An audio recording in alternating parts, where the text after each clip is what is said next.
गोदान मुंशी प्रेमचंद का अंतिम और सबसे प्रसिद्ध उपन्यास है, जो भारतीय ग्रामीण जीवन की असलियत, किसान की दयनीय स्थिति, जातिवाद, गरीबी, सामाजिक अन्याय, स्त्री के संघर्ष और आधुनिकता के प्रभाव को बड़ी गहराई से प्रस्तुत करता है। यह केवल एक किसान की कहानी नहीं, बल्कि पूरे भारतीय समाज का यथार्थ चित्रण है। मुख्य पात्र: 1.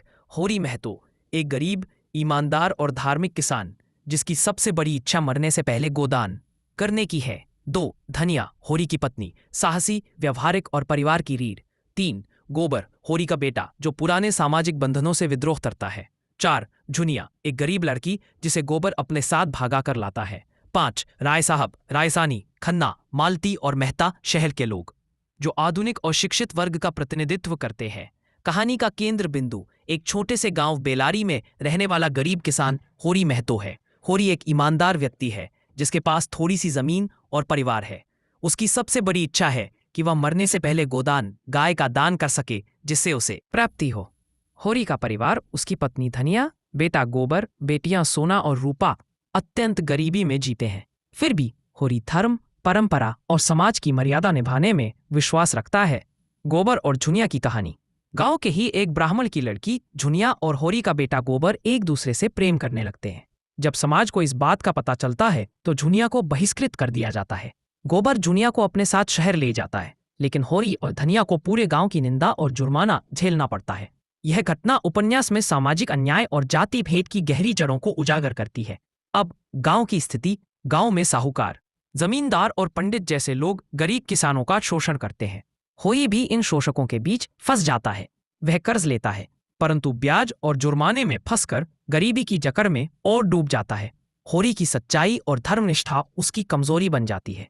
वह हर बार सोचता है कि धर्म निभाना चाहिए, लेकिन इसी धर्म का फायदा समाज के ऊंचे लोग उठाते हैं। उपन्यास का एक दूसरा पक्ष शहर के लोगों, मेहता, मालती, राय साहब, रायसाहनी और खन्ना के माध्यम से दिखाया गया है।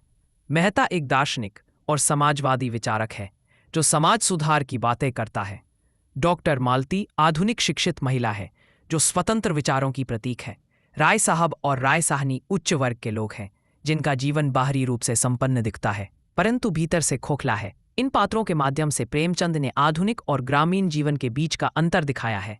जहां गांव में गरीबी और धर्म का बोझ है, वहीं शहर में दिखावा, आत्मकेंद्रिता और नैतिकता का अभाव है।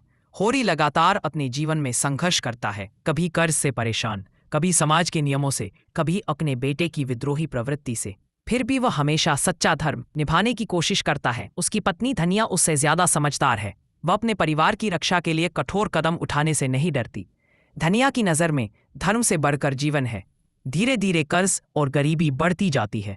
झुनिया और गोबर अलग हो जाते हैं। धीरे धीरे कर्ज और गरीबी बढ़ती जाती है। झुनिया और गोबर अलग हो जाते हैं। होरी का स्वास्थ्य गिरने लगता है। वह बूढ़ा, बीमार और निराश हो जाता है। मरते समय उसकी एक ही इच्छा रह जाती है, गोदान करने की। वह गाय दान नहीं कर पाता क्योंकि उसके पास गाय खरीदने तक के पैसे नहीं है। अंततः जब होरी मृत्युशैया पर होता है, उसकी पत्नी धनिया पास के घर से एक गाय उधार लाकर गोदान करती है ताकि होरी की आत्मा को शांति मिले। होरी की मृत्यु केवल एक व्यक्ति की नहीं, बल्कि पूरे भारतीय किसान वर्ग की मृत्यु का प्रतीक है। यह उपन्यास यह दर्शाता है कि किस प्रकार धर्म और समाज के नाम पर गरीबों और किसानों का शोषण किया जाता है। होरी का जीवन हमें बताता है कि ईमानदारी, मेहनत और धर्मनिष्ठा के बावजूद गरीब किसान कभी मुक्त नहीं हो पाता, क्योंकि व्यवस्था ही उसके विरुद्ध है।